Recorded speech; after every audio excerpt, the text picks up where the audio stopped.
We might get 50 emails about levies, but it's not, can I please have my levy notice? It's why was my levy increased? When was the meeting? I never received this levy. I don't agree to pay this levy. Who authorised it? You know, there's so many different questions, and even trying to upskill some staff members and office admin team to help respond to those emails. You do your training and then they go, okay, well, we've received this email. What do we put there? And you're like, it's another great question. There's so many variables to a simple question, we find. This is the Operational Clarity Podcast, where we sit down with experienced leaders from the HOA, Strata, and body corporate management industries from around the world to unpack what it really takes to build and run great operations.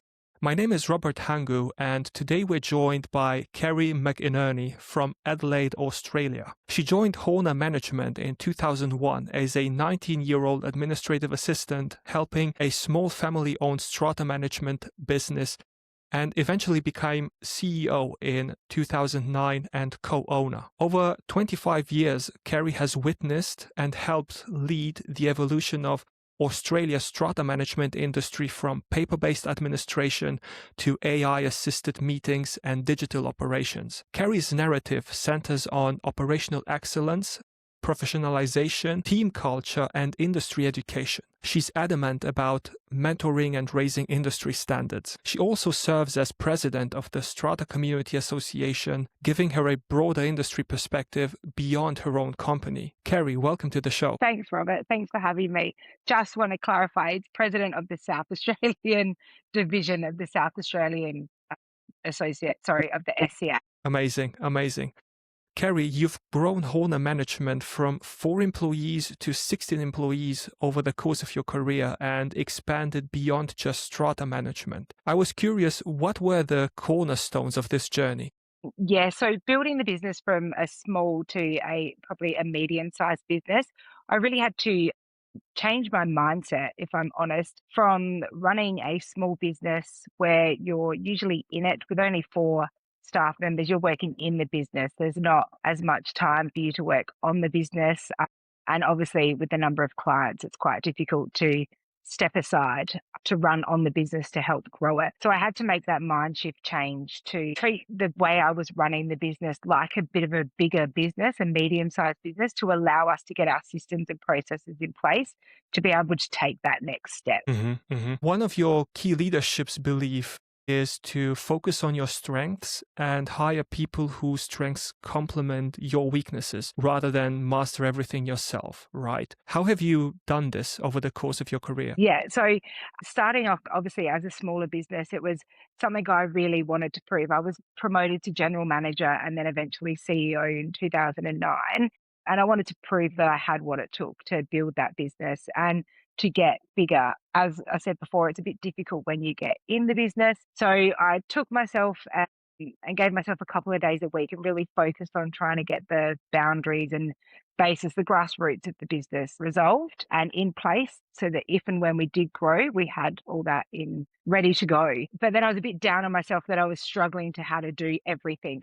There needed to be more of me. I needed to give more time. And I also realized that I was beating myself up over the weaknesses that I had and not focusing on my strengths. And I was spending more time trying to enter in an area of our business that wasn't 100% suited to me, and realize that it's okay to not know it all and to be able to do it all. And I remember reading a book in 2019 and it was called Winging It.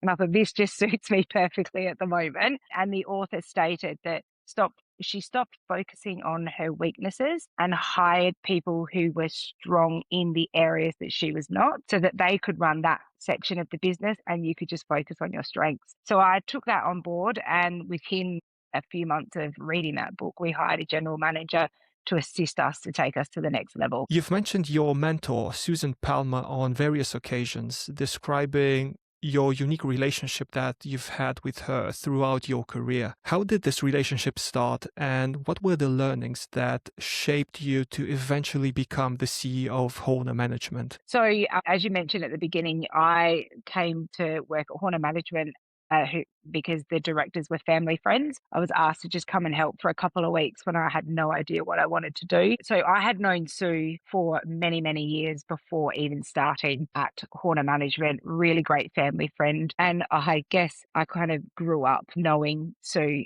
as one of the adults family friends. So had a lot of different relationships with Sue over the year, obviously just starting out as an assistant, but then she trained me one-on-one most of my career in teaching me how to do strata management and also running the aspects of the office to be able to build to that next level. Yeah, you've obviously had a very close relationship with her, and we see this throughout the industry, this mentor-mentee relationship and how it shapes the leaders as they mature from initial operators to then later on leading the business. And you've also mentioned that staff and homeowner education is a competitive advantage. You're very adamant about education. Why is that? I think the difficulty in our industry is that strata managers are running with the legislation. And in South Australia, we have two main core legislations being the Strata Titles Act and the Community Titles Act. So they've just evolved over the years. But there are lots of processes in how things need to be done. Strata managers, while we can manage your buildings, we don't make decisions. We aren't able to make decisions on behalf of corporations. Those items and decisions need to go to the committees and the unit owners. So educating unit owners on the processes is really important. Otherwise, we do find that we become the messenger and, don't shoot the messenger comes across a lot. It's quite difficult in our industry because we have some really long-standing clients. You can have a building that's been with you for 20 plus years, 2 units sell, and you end up with 2 new unit owners who don't have the history or the understanding of a strata or a community and how they run. So trying to educate your clients as you go along the journey with them is really important, as is with educating any maybe property managers or sales agents. We have calls where a unit's up for sale and they need this done, they need this painted, and they need this fixed, and they need it done tomorrow because they've got an open inspection. We have to educate these people over time that that's not how it works. We can't just get contractors in. Most decisions have to be made either by majority of the committee or majority of all unit owners. And I think educating is really important, especially in this day and age with AI being used and really fast communication, that we don't skip over the educating and the informative points of our emails. And if it needs to be a phone call, take the time to really explain to your clients the correct processes. What are some of the points that homeowners lack information on? What are the most common parts that you have to educate them on? Levies, where their quarterly contributions go each quarter. Something we pay you, you need to get it done. I paid you $1,000 in the last quarter. What am I getting for this sort of service? So it's educating them on understanding their financials and their budgets so they can understand where their funds are going to. It's covering their insurance, their water use charges if they've got a shared meter, common electricity, grounds maintenance, cleaning, those sorts of items. Educating the owners that it's no longer their house. They can't just do what they please. You can't make changes to the outside of the building without approval. There are rules that are associated with all corporations, and making sure that we're following those rules, because if we just go and install an air conditioner, a pergola, something like that, it can really have an effect on how you end up living with your corporation members. You'll be asked to remove it. Just set some disharmony in the group if we're not really clear on what we can and can't do. There is obviously more or less of a discrepancy between the homeowner's expectations and your services. And you've mentioned this as well in one of your public LinkedIn notes, that in the past, you used to value and price your services to be competitive. But with time, you shifted your mindset towards you should rather charge more so that you can back your quality services, right? What role does educating the homeowners play in them recognizing the actual contributions that you make to managing their associations? So it's probably education or more setting the agreed benchmarks and level of service that you're going to receive when you sign up with our company. For example, we have office KPIs. We have expectations of our staff. You need to respond to emails or phone calls in this not many days. Let's say it's 2 to 3, at the absolute latest 5 days. If it's something that's got to go to a few people before it can get back to the client, minutes need to be done in so many days. We make sure we're sharing those expectations of our staff with our clients so that they're aware of what we expect of the staff. It's an easy to have disgruntled clients if they don't understand what our expectation is of our staff and they have different expectations. If they think that they should have an email responded to within 4 hours of sending it, and our staff have an understanding that they're to send it within 2 to 3 days, you've already got a misalignment. So they're going to be getting frustrated that they're not getting the level of service they expect. We're frustrated while we're getting followed up within a day of receiving an email. So being able to share those expectations with our clients removes that assumption of what each party's meant to be doing. And our fees are upfront. We explain what our fees are. They're very, very clear. If you break it down, they don't end up being that large, for the role that we're doing. But I think it's also important to understand what type of strata manager your client is hoping to get. There is so much noise around our industry at the moment where some people say strata managers are just administration. They type your minutes, they send you levy notices, and they pay your bills, and they do no more than that, which is far from the truth. And I know that anyone actually physically as a strata manager would disagree with that greatly. There are so many roles we take. We are there when things go wrong. We are there when they're not going wrong. We're helping them plan for their future, presenting their financials and their budgets and talking about future maintenance plans with them. We have to get involved as mediators when, people who live next door to each other are living in groups with people that they wouldn't normally choose to socialize with. In our everyday life, we get to choose who we become friends with, who we go out and socialize with. But in strata living, you don't get to choose your neighbor. You have to learn to live with that.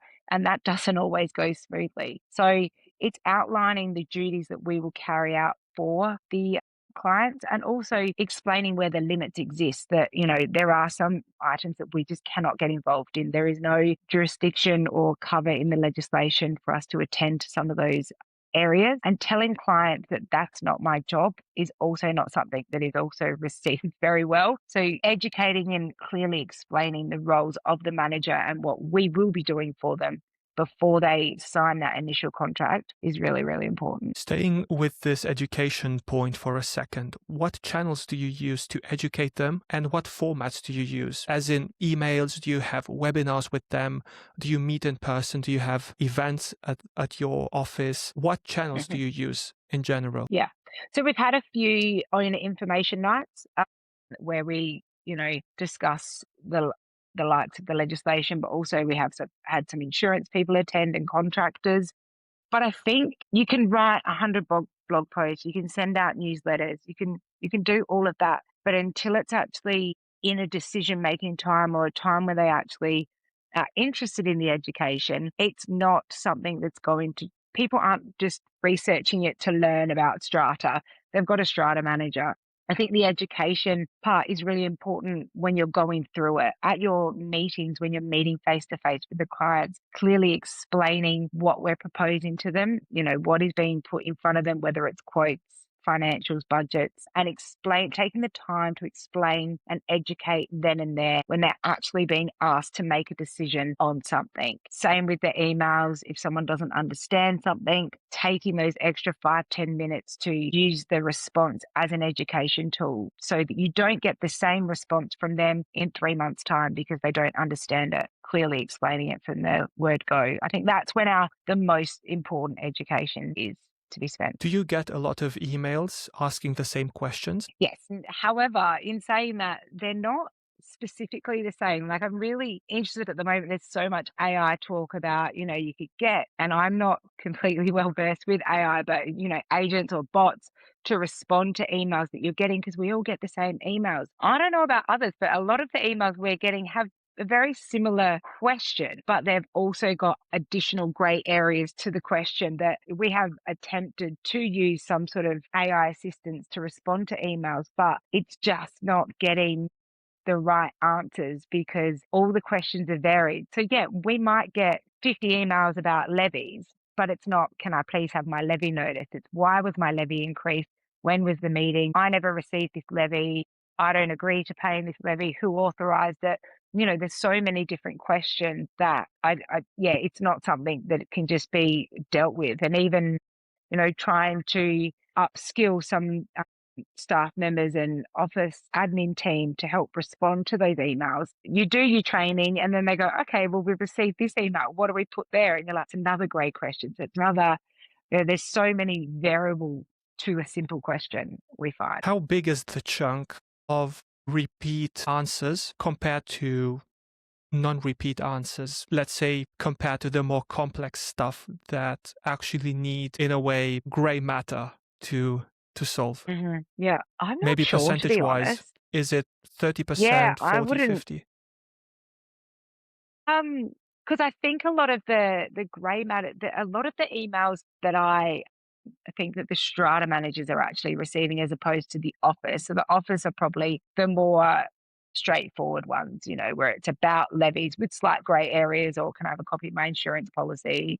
When's my meeting? But the strata managers themselves, they're usually getting emails about the jobs that are on the go, the quotes that we've been asked to arrange or the quotes that we've just sent out, the meeting that we've just held, asking follow-up questions about those, or, a phone call that we've just had. This is happening at the property.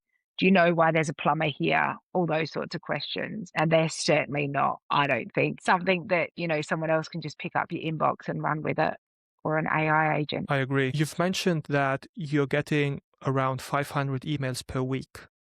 How does your Yeah. internal triaging process work? We don't really have one. Every manager, like our system has suggested and our data suggested for many months, years, that the average sits between, is about 500. We get between 400 and 600 emails a week to the managers. We do have, we use offshore team. We do have them who are logging in before our strata managers have started. They jump in their inbox and they'll code and categorize them. This is a phone call that you need to make. This is urgent. You need to jump on this. This one's been sitting in your inbox for 3 days, 4 days now. I'm flagging it because you need to respond to it. This is a quick email on your levy. I've dealt with it. I've taken it out of your inbox.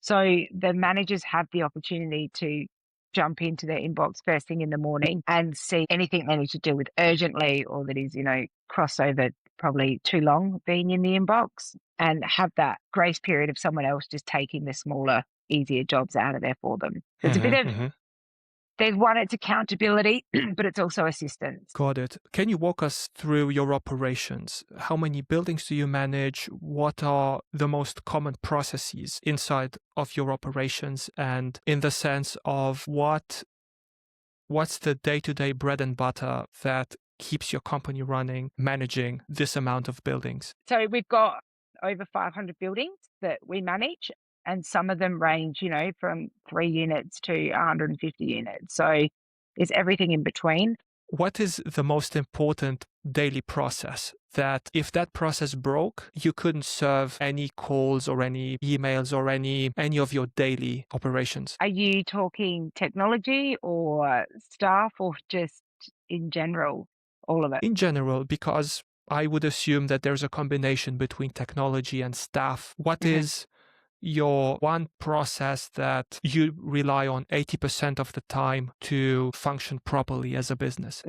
Communication and email, unfortunately, is, we've obviously got systems and softwares that hold all our information about the buildings, the owners, details, the quote requests, the jobs, where the meetings are. If they went down for a day or two, we could probably get by. I mean, there's a lot of information that you don't have, but I think if we lost our ability to communicate with our client, then we'd be in big trouble. Yeah, if we didn't have the phones and the email system there and our ability to communicate quickly with our staff and not staff, our clients, and respond in a timely manner, that the business would suffer hugely. And obviously the people in the seats doing that, if half of my team walked out tomorrow, you know, trying to keep up that level of service and communication. We don't have any systems that you can just hit go that can do the job for you. Agreed. You've recently ran a survey on client expectations, and many of your clients said they expect a response to an email within 24 hours or less. Mhm. How do you ensure this level of service? You can't. It's unreasonable. As I said, 500 emails, you want a response within 24 hours. I mean, we can send you a response saying, "Thanks, we've received your email. We'll get back to you." Is that a response? I don't think it is. Some people will argue that that is an acknowledgement that it's been received. My thoughts on that is put a read receipt on because it's just adding to the time. Like, I can set an autoresponder, but I don't think it's actually giving you a response. If owners want and they do need thoughtful responses to their emails, we have to be able to have the time to do that. But on the other side, we don't just sit at our computers waiting for emails and phone calls. We have AGMs that we're running. We're building relationships with our clients, whether that's extra phone calls or, committee meetings that we need to attend to. We are offline 4 times during the day, and that can be an hour, 2, 3 hours in some instances. So again, it's educating the clients that their expectations might be a little bit too high.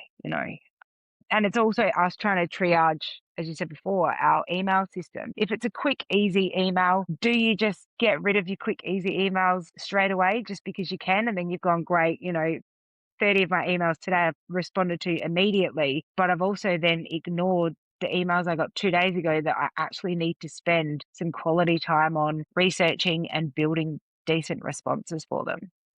Because I find that if you do small email responses, you end up in that email tennis match, just back and forth. So, yeah, you really need to give decent responses, I think. And 24 hours is not always practical. Yeah, maybe the homeowners aren't even online 24/7 themselves. Yeah. So maybe some of those answers were, I would say, a bit of wishful thinking at the end of the Yeah, day. but I get it because there's times when you're working on something and you're like, "Oh, I'll just shoot this email off. They'll get back to me and I can keep going." And they don't get back to you and you're like, "Just to finish this one project or task I'm doing, I just need this response now." So I do understand it, but then you also understand on the other side is once you finish working on a project and you get the answers out and they respond to you within an hour, you're like, "I thought I could just put this over here for another 3 days and then come back to it."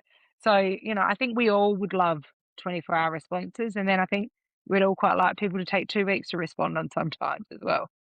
Mhm.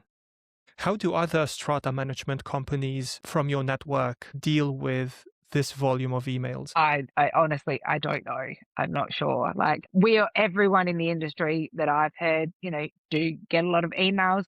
There's other platforms out there to help owners with, self-serving platforms to receive, download their levies, insurance certificates, report maintenance, which will drop off the emails, but there's still another action for you to take in another platform. Obviously, if they can self-serve and download their own information, great. You haven't had to, that hasn't landed in your inbox. But if you've now got to make action and maintenance item, that's still sitting there to the side. I'm really interested in those larger, probably the really larger companies that have the funding and the availability to work on, tools such as AI to assist them in these areas.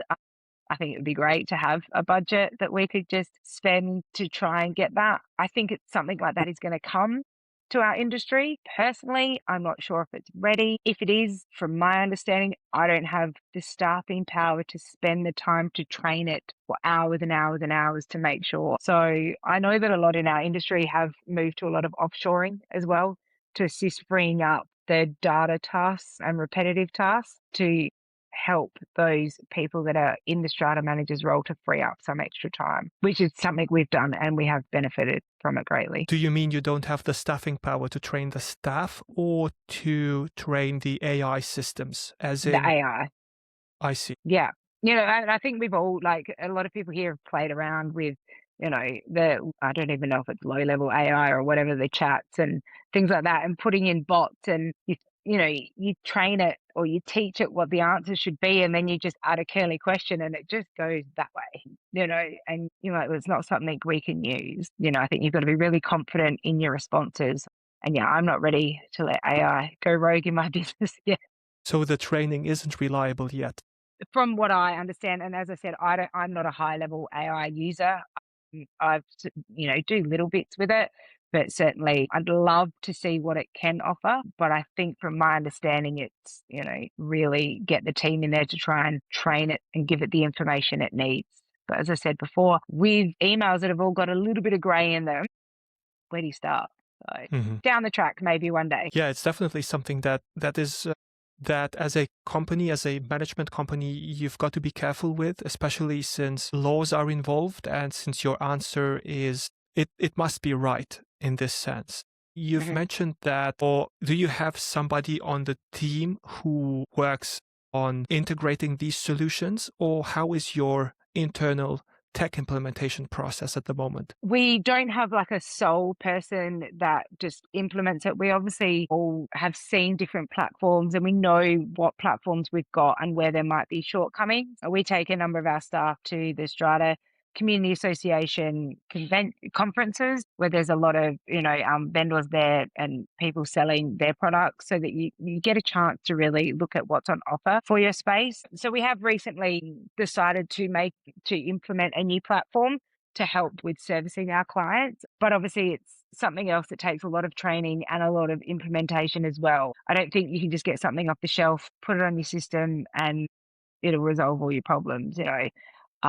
You've got to make sure that you've got the correct information in there and that your clients know how to use it. Everyone talks about self-serve option being great for clients and resolving a lot of our email issues and other contact issues. Our survey that we recently did, only 30% of our unit owners have used our online portal. And they're like, oh, we didn't realize it exists. It's in our emails. It's in our newsletters, meeting notices. It is put out everywhere. Everyone has received an email invitation to join it, either when we first launched it or when they come over as clients. But they're just, it's not been a big uptake to it. I know it's probably some areas are a bit clunky as well. So yeah, which is why we're looking to make a move. Why do you think that is? Because if they expect 24 hours response times, they could just go to the portal and get the information themselves. So why do you think they, or so few of them, use the portal? I think it's a different, I'm gonna say it, but I think it's a different generation. Like, in our industry, I have clients that are 19 and 95 and everything in between. So, some are, why can't we do all our meetings online? I'm from on interstate. I want to log in and dial in. But every year it's held at the unit of, the elderly owners that have been there forever. And they love the coming into my unit, have your meeting, have a cup of tea at the same time. We have a chat, get to build those relationships. But then you've got the newer generation are like, no, let me zoom in. Most of my clients don't have Zoom abilities, and you can take your iPad or you can take something, but it's not as good set up as if you're in your office with all the correct technology. And it's the same for the online. Like, if someone's ringing out going, can I please have a copy of my levy? I'm like, sure, download it off the app. They're like, I don't have a smartphone. I don't have the internet. Can you post it to me? So it's all different. And we've probably been a little bit too good at providing the information when someone's emailed me for it. Carrie, can I have a copy of the financial statement? Yeah, sure, here it is. As opposed to, oh, you can find it. Or, we're now saying, but in the future, you can get it off of here. And they're probably like, wow, I just emailed you and I got it. So I don't need to log in, learn something new to get this. You can give it to me and we'll be good. So Most probably these different clients that you mentioned 19 and 95, they're probably also at different phases in their lives. Hence, some of them have more time, others have less time, which yeah. is totally understandable. Yeah. Yeah.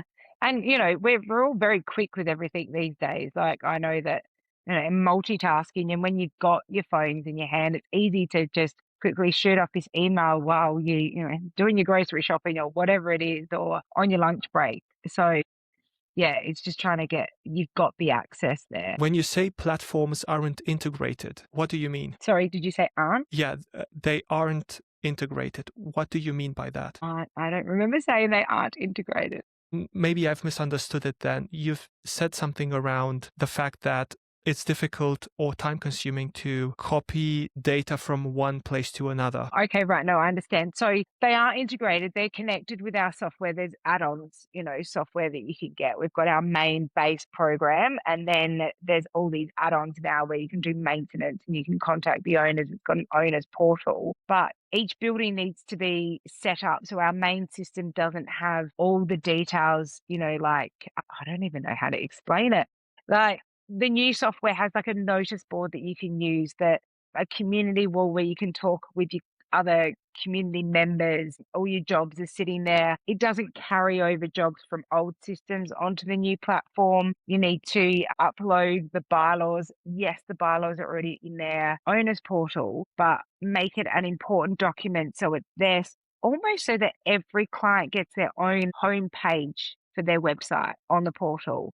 And that isn't something that's just made. You've got to go in and click that and select that. There's a lot of online forms that people can fill out, but they are generic for the entire industry. So then we need to go in there and make sure that we're getting the questions and answers that we need and for our specific state legislation. So it's all that setting up and making sure that documents are saved in an easy to recognize format. Our data has been online or stored in an online platform away from paper since 2014. And some of those documents were just simply scanned from a photocopier and saved, and the computer made up a file name for it, but we were able to have notes to tell us what it was. As time has gone on, the document name is what's appearing. And if some of our documents' names, it's 25 numbers long and that's it. So you need to make sure that they're set up correctly so the owners understand that 5, 6, 7, 8, 12, 13 is actually their AGM minutes from 2020.